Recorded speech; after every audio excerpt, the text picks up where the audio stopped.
Assalamualaikum warahmatullahi wabarakatuh. Perkenalkan, saya Ilham Bintang Dwi Saputra dari kelas 24 SIA 2, NIM 240101042. Pada video kali ini, saya akan menjelaskan mengenai bagaimana cara install bahasa pemrograman Python dan Visual Studio di laptop, dan saya juga akan menjelaskan program atau aplikasi yang saya sudah buat dengan menggunakan metode looping dan logika. Video ini dibuat untuk memenuhi persyaratan ujian akhir mata kuliah pemrograman dasar yang diampu oleh Bapak Moh Muhtarom, SE, Eskom, Mkom. Semoga video ini bermanfaat bagi pelajar, mahasiswa, dan masyarakat semuanya. Selamat menyaksikan. Untuk pertama, yaitu mengenai bagaimana cara mendownload bahasa pemrograman Python di laptop. Kali ini saya menggunakan Windows terbaru yaitu Windows 11 dan browsernya menggunakan Chrome. Untuk link downloadnya sudah tertera di atas ini, yaitu python.org/download/download. Kali ini saya akan mendownload Python yang terbaru, yaitu Python versi 3.13.1. Untuk cara downloadnya itu mudah sekali, tinggal klik ini, download Python 3.13.1. Tinggal di download, tinggal diklik saja. Klik.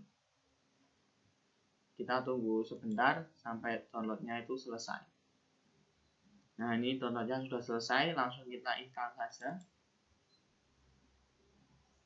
Tunggu. Ya, ini tampilan awal dari Python itu sendiri gini. Lalu kita centang dua pilihan di bawah ini, dicentang semua. Dua pilihan ini dicentang semua. Terus lanjut pilih yang install now. Kita tunggu untuk proses penginstalannya.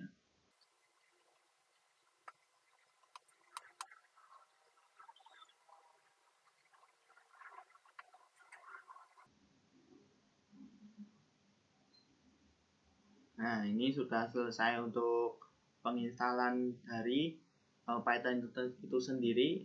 Ada ucapan setup was successful. Kita close saja. Close. Lalu untuk mengecek di laptop kita itu sudah terinstall Python apa belum, itu ngeceknya pakai command prompt atau CMD.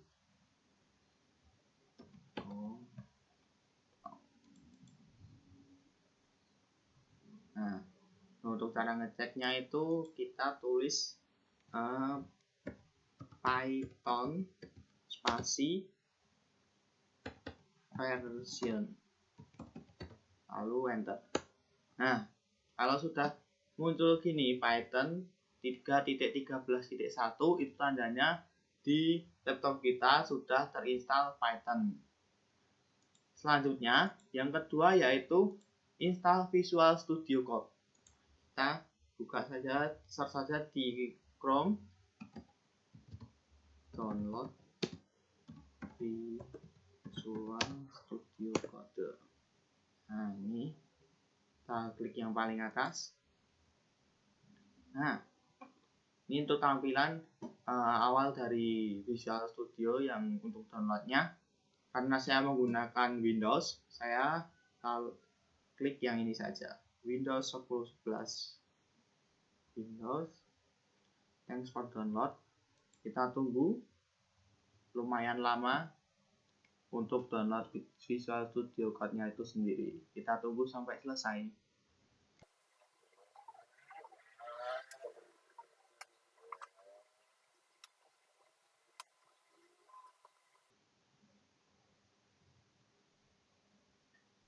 Nah, sudah selesai untuk penginstalan, untuk download Visual Studio Code-nya.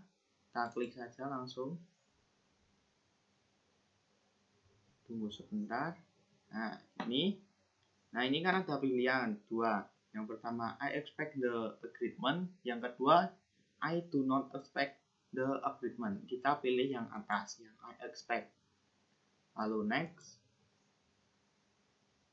Ini untuk penyimpanannya di file manager saya. Next. Nah, Untuk yang ini kita pilih dua yang paling bawah ini, yaitu ada register kode SN editor for support file types dan add to pad. Ini yang dua ini yang dipilih ya. Lalu next. Lalu yang terakhir install. Kita tunggu lagi untuk penginstalannya.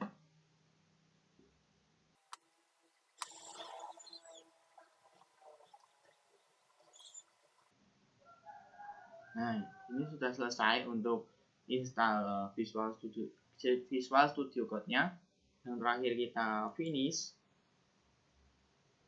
Nah, ini kan langsung membuka tampilan awal dari Visual Studio Code-nya. Karena saya sebelumnya sudah pernah menggunakan Visual Studio Code, lalu saya uninstall lagi, lalu saya coba install lagi ini. Nah, jadi di sini sudah ada beberapa file yang saya sudah buat sebelumnya. Untuk penggunaan Python sendiri itu membutuhkan sebuah extension yang di-download dari Visual Studio Code-nya itu sendiri, yaitu ada namanya itu Python.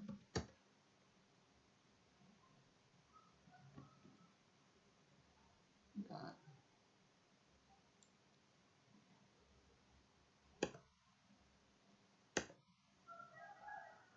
Nah, yang ini yang Python yang bawah.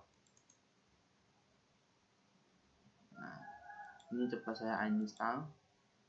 Nah, coba saya install langsung dari sini. Insert release version.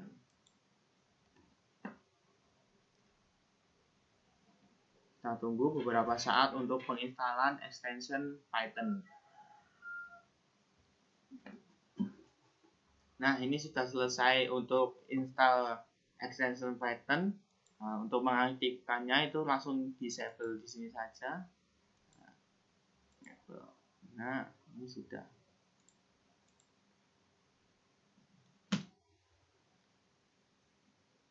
Jadi gitu untuk cara penginstalan bahasa pemrograman Python dan install Visual Studio Code. Untuk berikutnya saya akan menjelaskan mengenai program atau aplikasi yang sudah saya buat dengan menggunakan perulangan dan logika percabangan. Untuk logika percabangan kali ini saya membuat sebuah aplikasi atau program yang digunakan untuk mengelola inventory sebuah perpustakaan mini. Berikut ini merupakan source code dari program yang saya buat. Saya akan jelaskan untuk program saya ini. Yang pertama, paling atas itu ada daftar buku di perpustakaan. Daftar buku di perpustakaan ini disimpan di dalam sebuah dictionary yang bernama buku underscore perpustakaan. Pada bagian ini, kita mendeklarasikan buku underscore perpustakaan yang berisi daftar buku yang ada di perpustakaan. Setiap buku ini memiliki ID sebagai kunci yang berisi informasi tentang judul buku, kategori buku, dan stok buku yang tersedia. Selanjutnya yaitu ada data buku yang dipinjam. Buku underscore dipinjam ini merupakan sebuah dictionary kosong yang akan menyimpan data buku yang dipinjam oleh pengguna. Terus selanjutnya ada biaya denda. Variabel denda underscore per underscore hari menyimpan nilai denda yang dikenakan per hari apabila peminjam atau user terlambat mengembalikan buku. Denda per hari yang ditetapkan dalam program saya ini yaitu sebesar Rp2.000 per harinya. Selanjutnya yaitu ada print selamat datang di sistem perpustakaan. Ini merupakan sebuah pesan sambutan atau pesan selamat datang untuk para user yang pertama kali masuk ke dalam sistem yang saya buat ini. Selanjutnya yaitu ada fungsi untuk menampilkan data buku dalam tabel. Yang pertama ada def tampilkan underscore tabel kurung buka data, judul, kurung tutup titik 2. Ini yaitu untuk mendefinisikan fungsi tampilkan underscore tabel yang menerima dua parameter, yaitu ada data yang berisi data buku yang akan ditampilkan dan judul, yaitu judul tabel yang akan tampil di paling atas. Selanjutnya yaitu ada print judul, itu untuk mencetak judul tabel yang diberikan sebagai parameter itu tadi. Terus yaitu ada header. Nih, header sama dengan F kode titik 2 kurang dari 6, judul titik 2 kurang dari 30, kategori titik 2 kurang dari 15, stok titik 2 kurang dari 5. Saya akan menjelaskan ini.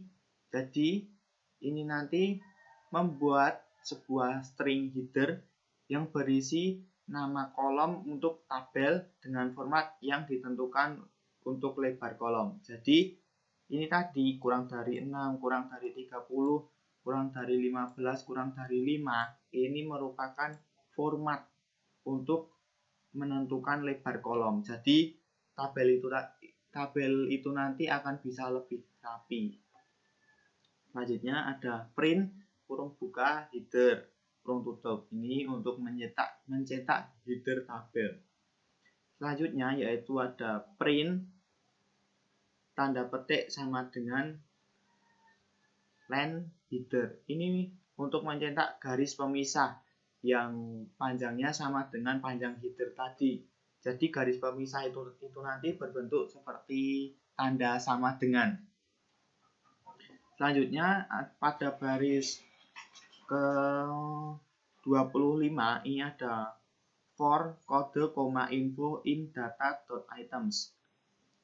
Ini digunakan untuk memulai loop untuk iterasi melalui setiap item dalam data, di mana kode adalah kunci atau kode buku dan info adalah nilai atau informasi buku.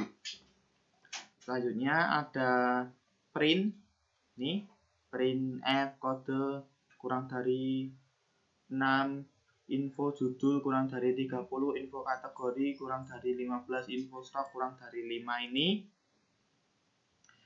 untuk mencetak informasi buku dalam format tabel menggunakan format string untuk memastikan kolom-kolom teratur. Nah, ini juga untuk membuat tabel itu jadi lebih rapi lagi. Min 30, min 15, min 5 ini merupakan sebuah pengaturan untuk mengatur jarak tabelnya. Nah, selanjutnya yaitu ada print tanda petik sama dengan line header. Ini juga sama fungsinya yang atas ini tadi, yaitu untuk mencetak garis pemisah di bawah tabel. Nah, untuk selanjutnya yaitu ada fungsi yang kedua yang saya buat, yaitu fungsi untuk mencari buku berdasarkan kategori. Nah, kali ini fungsi cari underscore buku underscore kategori ini digunakan untuk user untuk mencari buku berdasarkan kategori yang diinginkan. Program ini menampilkan daftar kategori yang tersedia. Kategorinya itu apa saja? Kategorinya itu ada 4, yaitu yang pertama teknologi, yang kedua ada sains, yang ketiga ada bahasa, dan yang terakhir itu sejarah. Nah, pengguna ini nanti diminta untuk memasukkan kategori buku sesuai dengan yang diinginkan atau sesuai yang ingin dicari bukunya dengan menggunakan ini ada fungsi capitalize. Nah, fungsi ini untuk apa sih? Nah, fungsi ini nanti untuk memastikan format kategori yang dimasukkan dalam sistem itu sesuai dengan format yang diinginkan. Jadi nanti semisal kita menulis teknologi itu nanti jika huruf T-nya itu kecil, maka akan otomatis merubah menjadi huruf awal dari kategori ini menjadi huruf kapital. Selanjutnya ada percabangan yaitu if buku tersedia, ini untuk memeriksa apakah ada buku yang ditemukan dalam kategori yang diminta atau yang diinginkan oleh user tadi.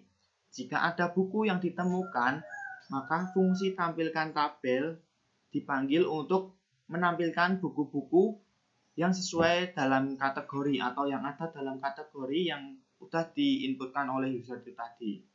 Jika tidak ada buku, maka akan memunculkan pesan tidak ada buku dalam kategori. Gitu. Selanjutnya, yaitu ada fungsi yang ketiga, yaitu merupakan fungsi untuk meminjam buku dari kategori tertentu. Fungsi pinjam underscore buku ini digunakan untuk memproses peminjaman buku dari kategori yang sudah dipilih. Jadi ini merupakan lanjutan dari fungsi yang kedua ini. Nah, lanjutannya ini untuk fungsi meminjam. Untuk penjelasannya, fungsi ini memeriksa apakah ada buku yang tersedia dalam kategori tersebut. Jika tidak ada, maka proses peminjaman dibatalkan. Fungsi ini menggunakan while true yang memungkinkan pengguna untuk terus meminjam buku sampai mereka mengetik selesai. Jadi kalau belum selesai, itu nanti pengguna itu akan terus-menerus meminjam buku atau belum keluar. Jadi selesai itu digunakan untuk keluar atau kembali ke menu awal lagi. Selanjutnya yaitu ada percabangan lagi di sini, menggunakan percabangan bersarang. Ada if, else. Saya akan jelaskan percabangan ini. Percabangan if kode underscore buku in buku tersedia. Ini untuk memeriksa apakah kode buku yang dimasukkan ada dalam daftar buku yang tersedia. Nah, jika tidak, program akan memberitahu pengguna bahwa kode buku yang dimasukkan itu merupakan kode buku yang tidak valid. Selanjutnya, if jumlah kurang dari sama dengan buku underscore tersedia, kode underscore buku stok. Ini digunakan untuk memeriksa apakah jumlah buku yang ingin dipinjam tidak melebihi stok yang tersedia. Jika stok mencukupi, peminjaman akan diproses dan jumlah stok akan dikurangi. Jadi semisal stok buku itu ada 4, kita meminjam 5, itu akan tidak bisa. Tapi jika stok buku ada 4, tapi kita meminjam 2, itu pasti bisa. Terus else, jika stok buku tidak mencukupi, maka akan muncul pesan kesalahan atau memberitahukan jumlah maksimal yang dapat dipinjam. Nah, itu tadi. Jadi di sini ada stok tidak mencukupi, maksimal yang bisa dipinjam ini diambil dari stok buku yang sudah dimasukkan ke dalam ini tadi, stok buku. Terus else yang kedua yaitu ada print, buku tersedia, judul ini sedang habis, atau misal kalau kita sudah meminjam semua buku yang tersedia itu di sini akan munculkan pesan ini. Dan jika kode bukunya tidak valid itu tadi akan munculkan pesan kode buku tidak valid atau tidak termasuk dalam kategori yang dipilih. Nah, selanjutnya saya akan menjelaskan fungsi yang keempat. Fungsi yang keempat yang saya buat kali ini yaitu adalah fungsi mengembalikan buku. Nah, fungsi def kembalikan underscore buku kurung buka kurung tutup ini menangani pengembalian buku yang dipinjam oleh user dan juga menghitung denda jika ada keterlambatan saat mengembalikan buku. Jika pengguna dalam meminjam buku, fungsi ini akan memberitahu mereka bahwa mereka tidak memiliki buku yang dipinjam. Itu yang dimaksud itu jika pengguna tidak atau belum meminjam buku, maka fungsi ini akan memberitahu bahwa user tersebut tidak meminjam buku di dalam perpustakaan ini. Ini ada perulangan for kode jumlah inlist dalam kurung buku underscore dipinjam titik items digunakan untuk memproses setiap buku yang dipinjam, menampilkan judul dan jumlah buku yang dipinjam, dan menghitung keterlambatan pengembalian. Nah, untuk percabangannya, kali ini saya menggunakan percabangan if-else. If, jika keterlambatan lebih dari 0, maka sistem akan menghitung denda berdasarkan keterlambatan jumlah buku dan denda per hari. Jika tidak ada keterlambatan atau 0 hari, maka tidak ada denda yang dikenakan. Nah, stok buku yang dikembalikan akan ditambah ke buku perpustakaan, buku underscore perpustakaan, dan buku yang dipinjam dihapus dari buku underscore dipinjam. Gitu. Jadi kembalikan stok buku underscore perpustakaan, kode stok plus sama dengan jumlah, terus print total denda yang harus dibayar ini diambil dari total denda yang sudah dihitung di perulangan itu tadi, percabangan itu tadi. Selanjutnya, yang terakhir ada menu utama. Menu utamanya itu ada apa saja sih? Nah, menu utama pada sistem atau program pengelolaan inventory perpustakaan ini ada 3, yaitu yang pertama cari dan pinjam buku berdasarkan kategori, yang kedua ada kembalikan buku atau mengembalikan buku, terus yang ketiga ada keluar. Nah, percabangannya yaitu jika pilihan 1, jika pengguna memilih opsi 1, fungsi cari underscore buku underscore kategori yang dipanggil untuk mencari buku berdasarkan kategori yang diinginkan, dan kemudian fungsi pinjam underscore buku dipanggil untuk memproses peminjaman buku.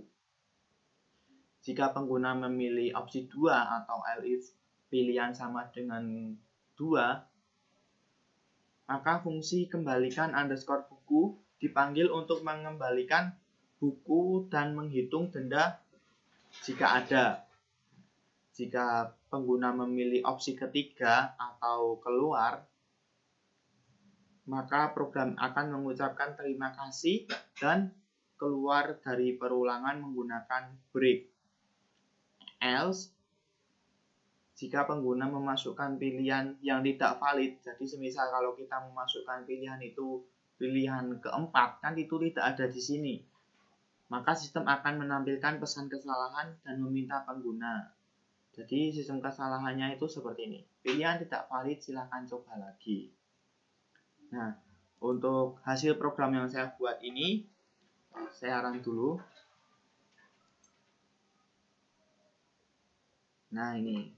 Yang pertama yaitu ada selamat datang di sistem perpustakaan. Ini tadi berasal dari pesan selamat datang ini. Print selamat datang di sistem perpustakaan. Nah, ini misal kita mau cari dan pinjam buku berdasarkan kategori. Misal kita kan ini cari dan pinjam buku berdasarkan kategori ini pilihan ke 1. Jadi tulis 1, enter. Kategori yang tersedia yaitu ada 4 tadi, teknologi, sains, bahasa, dan sejarah. Coba kita milih sains. Nah, ini saya menulisnya pakai S-nya itu huruf kecil atau tidak kapital. Kan kalau tadi kan sudah di format capitalize ini. Jadi kalau semisal kita menulisnya itu pakai huruf kecil di awal atau huruf pertama, nanti akan otomatis langsung berubah menjadi huruf kapital. Nah, akan muncul.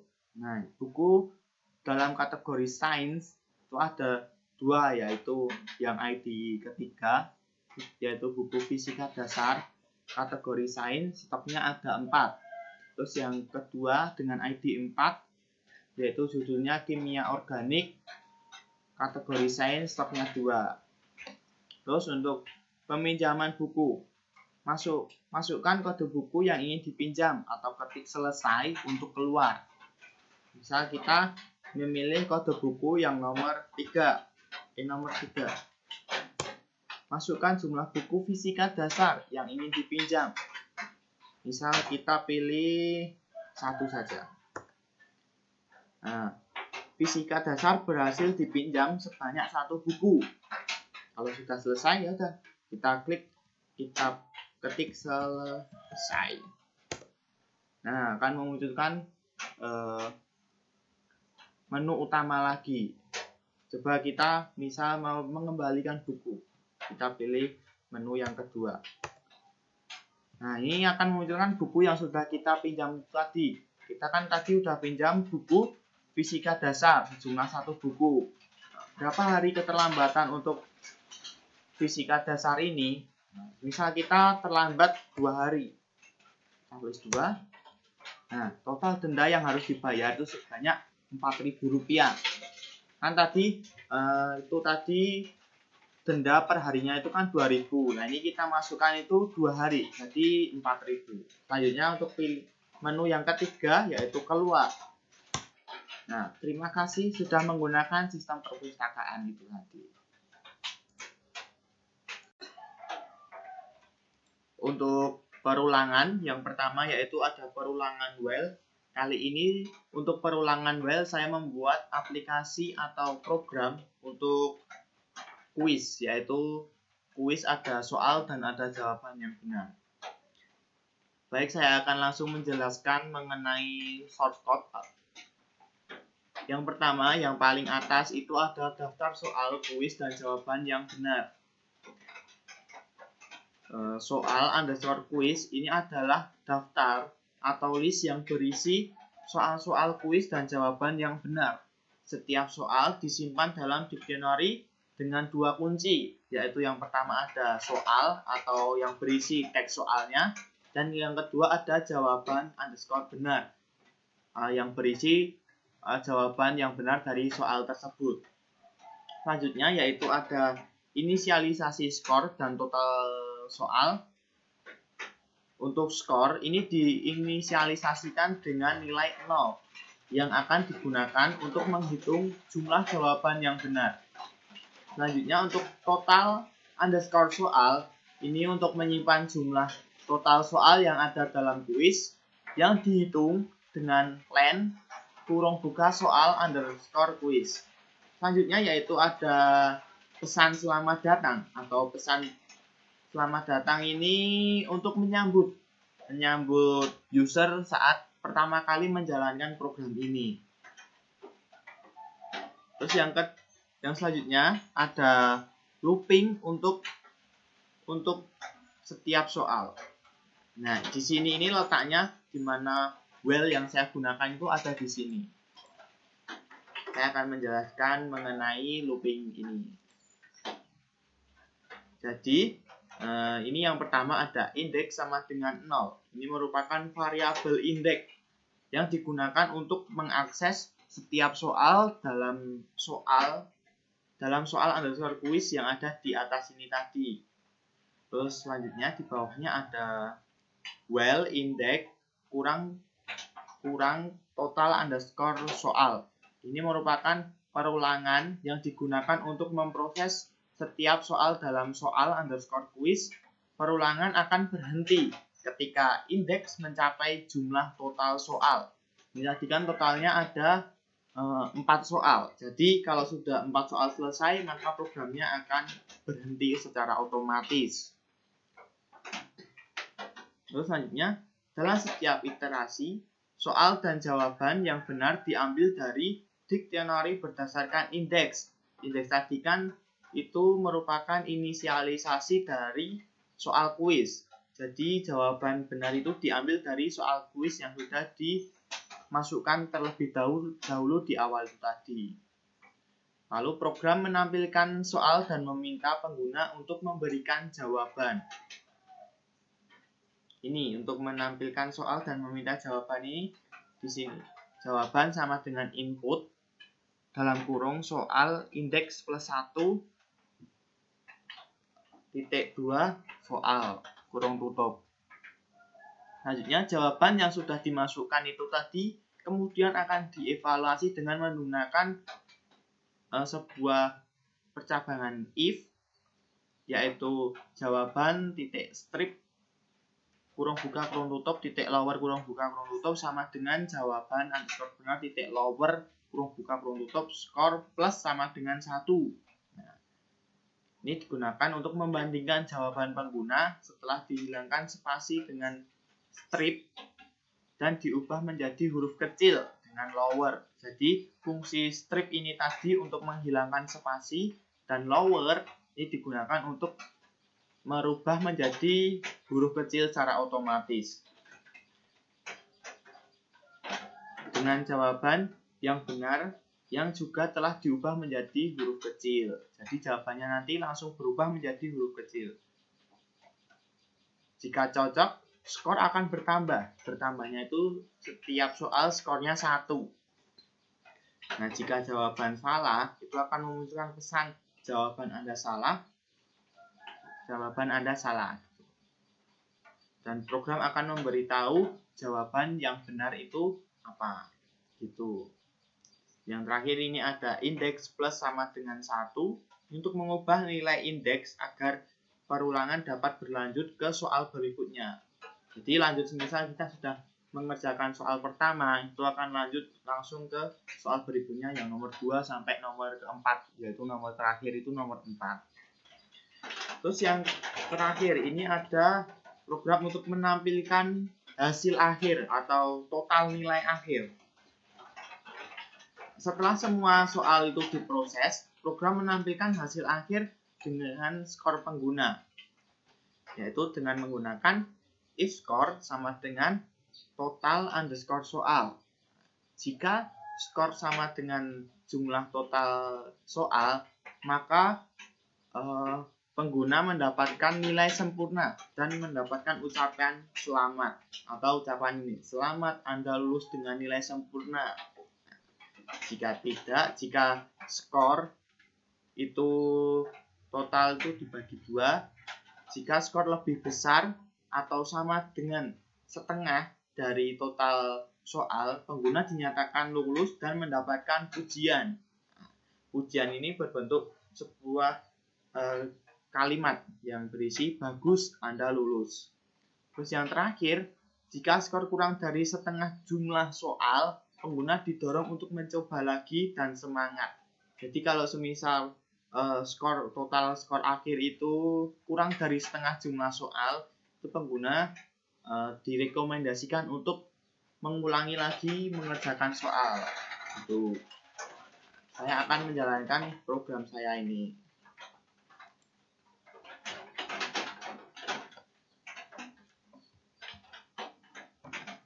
Ini yang pertama yaitu ada selamat datang di kuis kui. Nah, ini akan langsung menjelaskan jumlah soalnya. Jumlah soalnya tadi kan ada 4 ini. 1, 2, 3, 4 ini. Nah, coba yang soal yang pertama. Ini ada apa ibu kota Indonesia? Coba ini jawabannya kan Jakarta. Kita jawab Jakarta. Jakarta. Nah, jawaban Anda benar.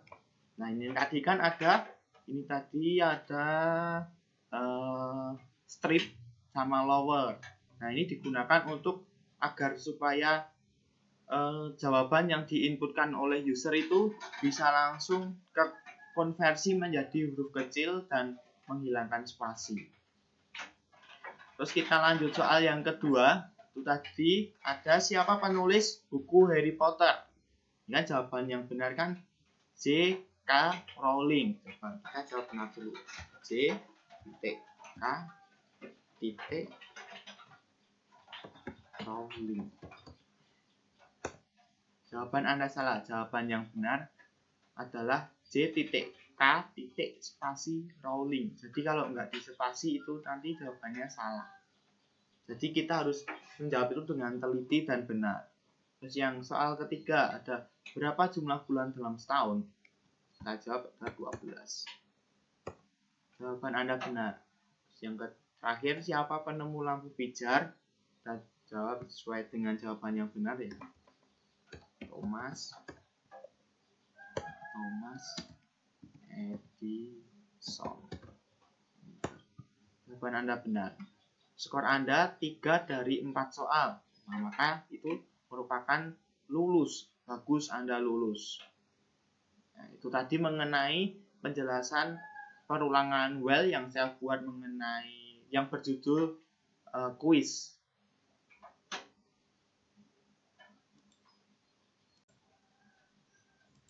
Selanjutnya yaitu ada perulangan break. Pada perulangan break kali ini saya membuat program untuk merekomendasikan pemeriksaan kesehatan berdasarkan usia. Baik, saya akan langsung menjelaskan mengenai program saya kali ini. Yang pertama yaitu ada pesan sambutan atau pesan selamat datang yang berisi selamat datang di sistem rekomendasi pemeriksaan kesehatan.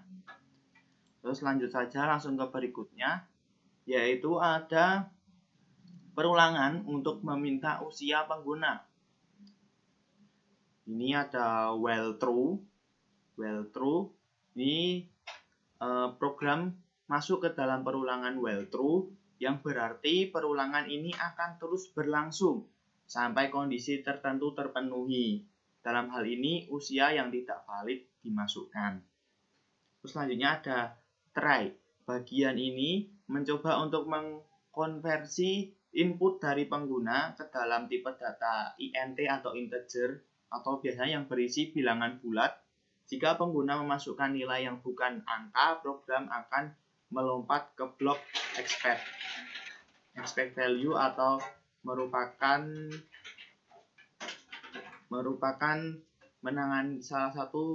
menangani kesalahan input itu tadi. So, selanjutnya ada perulangan untuk mengecek percabangan untuk mengecek apakah usia itu valid atau tidak. Yang pertama ada if jika usia kurang dari 18 maka akan memunculkan sebuah teks yaitu Anda masih anak-anak, pastikan rutin cek tumbuh kembang. Terus kalau usianya itu 18 sampai 35 tahun, maka akan direkomendasikan untuk cek kesehatan umum dan olahraga.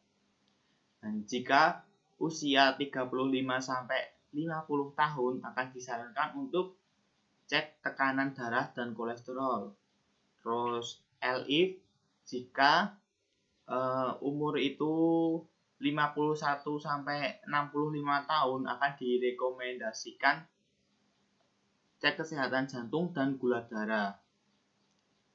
Jika usia lanjut atau lebih dari 65 akan direkomendasikan untuk cek kesehatan organ vital dan kesehatan mental.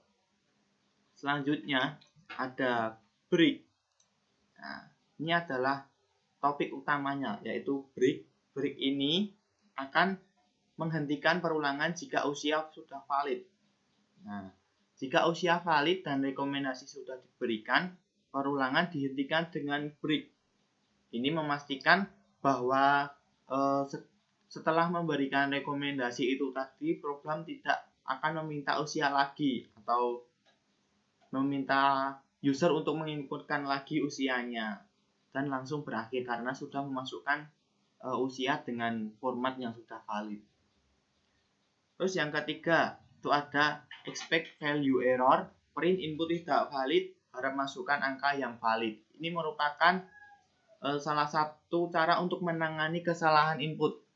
Jadi semisal kita menginputkan umur itu dengan sebuah huruf, jadi misal 20 tahun, tidak 2020 gitu kan, mintanya kan ini tipe datanya int atau integer. Jadi kita harus masukkan itu sesuai dengan kriteria dari tipe data integer itu tadi. Jadi kalau kita memasukkan tidak sesuai kriteria int atau integer, maka akan memunculkan sebuah kata atau print yang berisi input tidak valid, harap masukkan angka yang valid. Terus yang terakhir ini ada print terima kasih telah menggunakan sistem rekomendasi pemeriksaan kesehatan. Selanjutnya kita akan langsung run program ini. Nah, selamat datang di sistem rekomendasi pemeriksaan kesehatan. Masukkan usia Anda. Kita masukkan usia 20.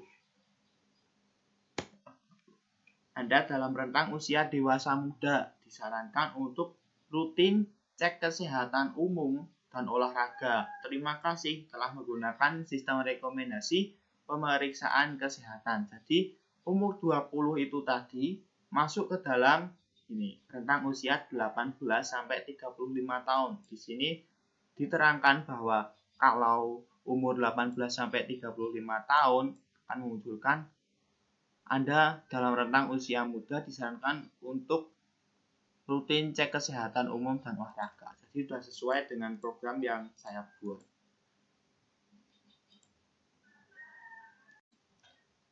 Untuk perulangan yang ketiga kali ini saya membuat aplikasi program menghitung komisi penjualan karyawan dengan menggunakan perulangan Forens.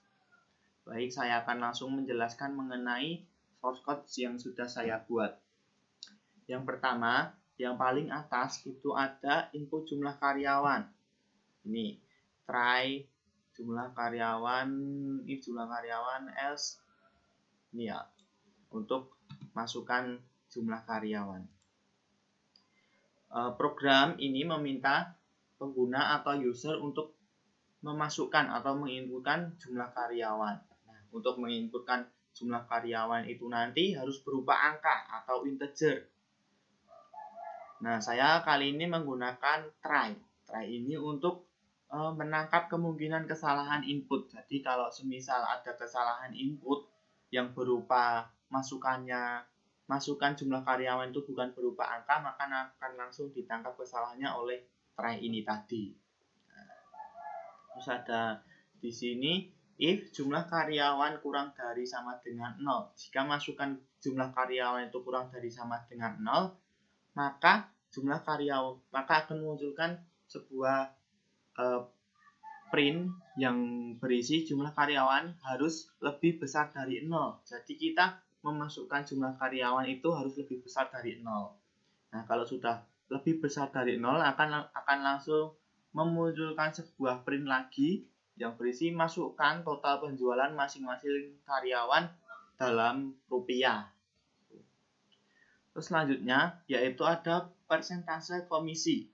Persentase komisi ini saya buat 10% dari total penjualannya.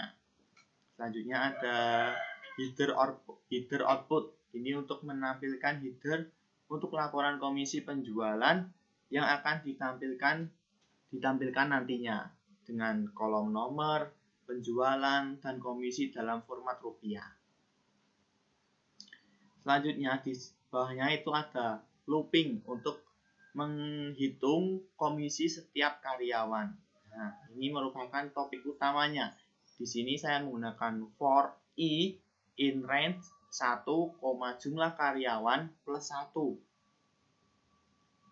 Nah, program melakukan perulangan untuk setiap karyawan dari 1 hingga jumlah karyawan yang dimasukkan. Terus ada while true. Perulangan ini memastikan bahwa jika input penjualan tidak valid atau negatif, program akan meminta input ulang lagi. Terus ada try expect. Ini dalam blok ini ada try expect. Ini blok ini digunakan untuk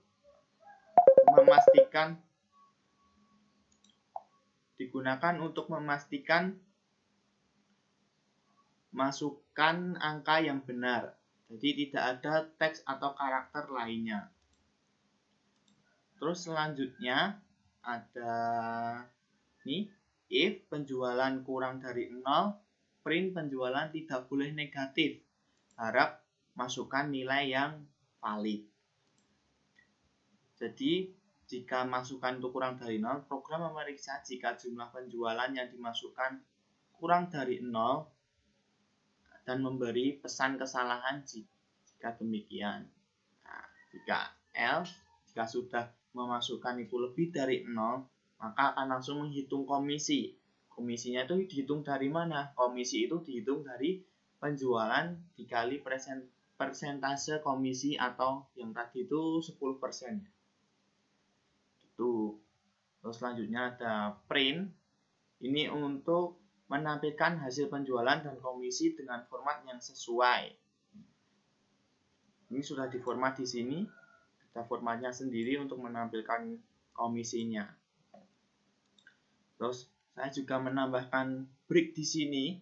Nah, jika input itu sudah valid atau sudah benar, perulangan berhenti untuk karyawan tersebut dan program melanjutkan ke karyawan berikutnya. Jadi misalnya kita memasukkan 2 karyawan. Nah, karyawan pertama itu inputannya sudah benar. Ya udah, saya akan langsung lanjut ke karyawan yang kedua.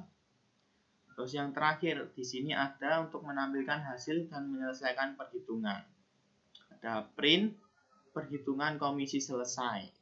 Ini untuk pesan bahwa penghitungan komisi itu sudah selesai semuanya.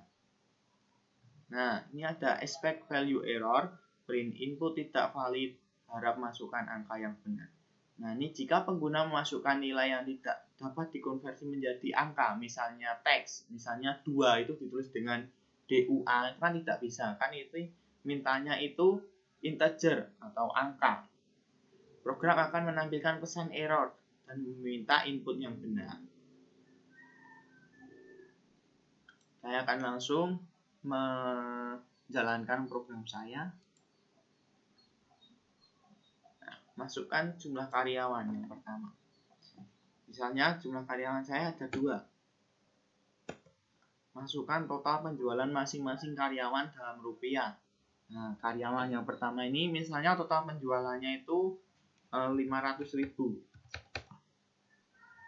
Nah, 500.000 itu 10%-nya adalah 50.000. Jadi ini merupakan komisi dari karyawan tersebut. Terus karyawan yang kedua, misal 1 juta. 1 juta, maka komisinya yaitu 100.000. Nah, ini langsung perhitungan komisi selesai.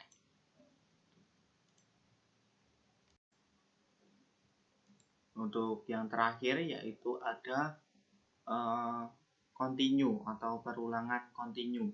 Pada perulangan continue ini saya membuat program untuk manajemen tugas harian. Jadi saya akan langsung menjelaskan mengenai program yang sudah saya buat ini. Yang paling atas yaitu ada inisialisasi daftar tugas. Jadi daftar tugas itu nanti akan disimpan ke dalam sebuah dictionary atau variabel yang bernama tugas. Yang tugas ini digunakan untuk menyimpan tugas-tugas yang perlu diselesaikan. Jadi tugas-tugas kita nanti akan masuk ke dalam dictionary tugas ini nanti. Selanjutnya ada menampilkan seperti ucapan selamat datang ke dalam program manajemen tugas harian. Terus ada lagi Anda dapat menambahkan, menghapus atau melihat daftar tugas yang perlu diselesaikan. Selanjutnya itu ada menu pilihan. Jadi di sini ada 4 menu. Yang pertama ada lihat tugas, yang kedua ada tambah tugas, ketiga hapus tugas, dan yang terakhir itu keluar. Terus selanjutnya ini try ini untuk meminta input pilihan pengguna. Jadi input pilihan pengguna ini nanti berupa angka. Jadi angka atau integer. Nah, memasukkan pilihan 1, 2, 3, 4 sesuai dengan ini nanti. Ada lihat tugas yang pertama 1 itu lihat tugas, yang kedua tambah tugas, 3 hapus tugas, dan yang keempat keluar. Nah, selanjutnya ada perulangan lagi. If jika pilihan itu sama dengan 1 atau lihat tugas, nah maka akan memunculkan daftar tugas yang sudah ditambahkan ke dalam tambah tugas. Jadi tugas yang sudah kita tambahkan di dalam program terlebih dahulu itu akan langsung tampil jika kita memilih menu yang pertama atau lihat tugas. Nah, daftar tugas itu nanti akan diurutkan secara urut menggunakan enumerate. Ini untuk mengurutkan tugas. Jika tidak ada tugas, maka program memberitahu pengguna bahwa tidak ada tugas yang perlu diselesaikan, yaitu ini, tidak ada tugas yang perlu diselesaikan. Selanjutnya, jika pengguna memilih pilihan kedua, maka program meminta pengguna memasukkan tugas baru atau untuk menambahkan tugas baru. Jika input tugas tidak kosong, tugas tersebut ditambahkan ke dalam daftar tugas dan program mengkonfirmasikan penambahan tugas tersebut. Terus selanjutnya, jika input kosong, program memberikan peringatan bahwa tugas yang dimasukkan tidak valid. Jika kita hanya menginputkan kosongan saja, ini akan menghasilkan sebuah print yang berisi tugas tidak valid. Terus selanjutnya ada yang menu ketiga, yaitu menu ketiga itu ada menu hapus tugas. Pada menu hapus tugas ini program menampilkan daftar tugas yang ada dan meminta pengguna untuk memilih nomor tugas yang ingin dihapus. Lalu program akan memeriksa apakah input adalah angka dan apakah nomor yang dipilih berada dalam rentang yang valid. Nah, untuk mengetahui inputan itu tadi yang berupa angka, di sini saya menggunakan isDigit ini. Selanjutnya, jika valid, tugas yang dipilih dihapus dari daftar. Jika nomor tugas tidak valid atau input bukan berupa angka, program memberikan pesan kesalahan dan melanjutkan untuk meminta input yang benar. Ini, jika input tidak valid, harus masukkan nomor tugas yang benar.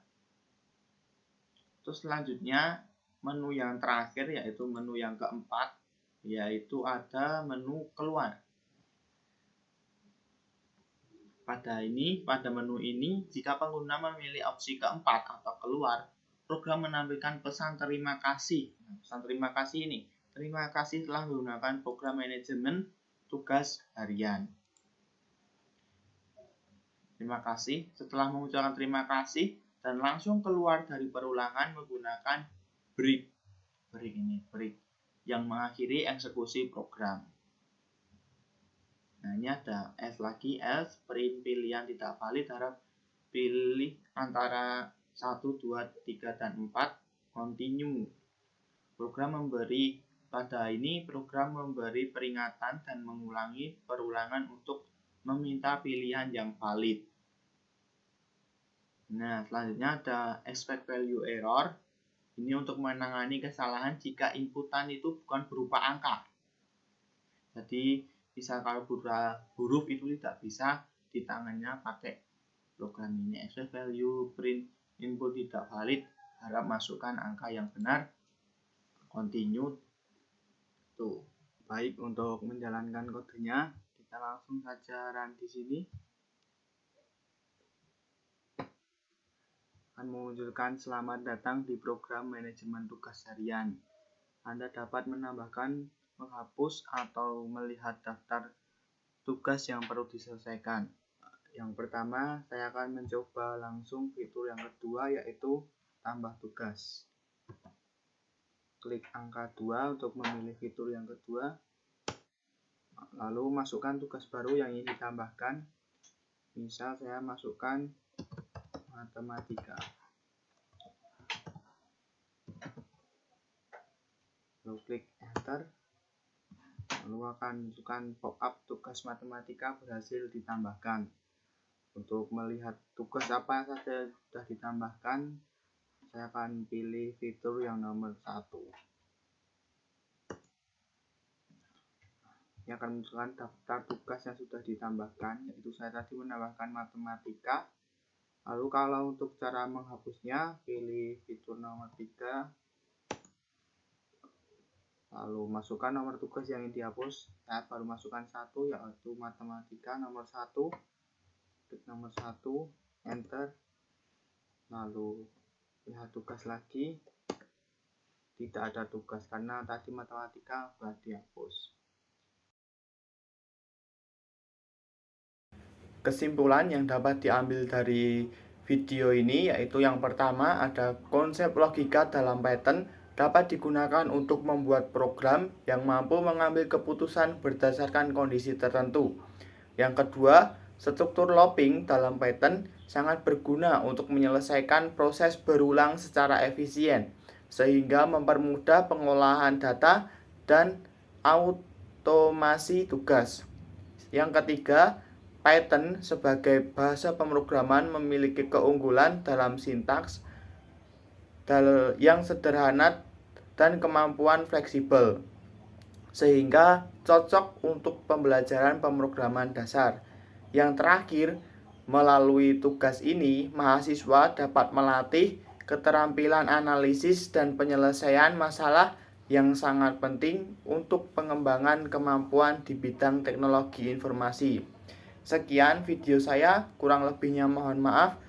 Wassalamualaikum warahmatullahi wabarakatuh.